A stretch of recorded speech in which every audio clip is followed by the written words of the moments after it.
God, इसकी खांसी फिर से शुरू हो गई।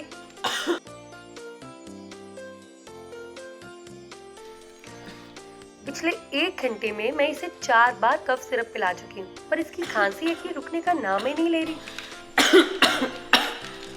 भाभी, आपने घर में किसी चीज का कोई कॉम्प्रोमाइज नहीं किया है। घर की हर चीज परफेक्ट है, पर जब बात आती है अपने बच्चों की हेल्थ की, तो हम कॉम्प्रोमाइज क्यों करते हैं? ये ऑर्डिनरी कफ सिरप छोड़ो और ट्राई करो कीवा कोल्ड एंड कफ सिरप, जिसमें है वसाका, मुलेठी और कांताकारी के खास गुण, जो बाहर के पॉल्यूशन और बदलते मौसम में भी हमारे परिवार को स्वस्थ रखता है।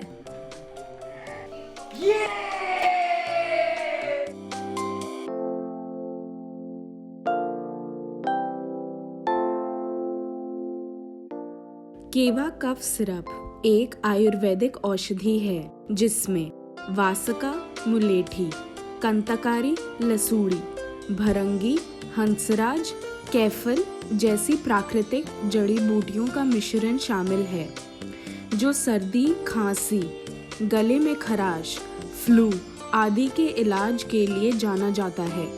केवा कफ सिरप में बाकी कफ सिरप्स के जैसा कोई ऐसा पदार्थ नहीं है जिससे आपको नींद आती है। पारंपरिक विधि से तैयार केवा कफ सिरप एक एलर्जी विरोधक है। केवा कोल्ड एंड कफ सिरप, जो कसे खांसी और जुकाम की लगाम।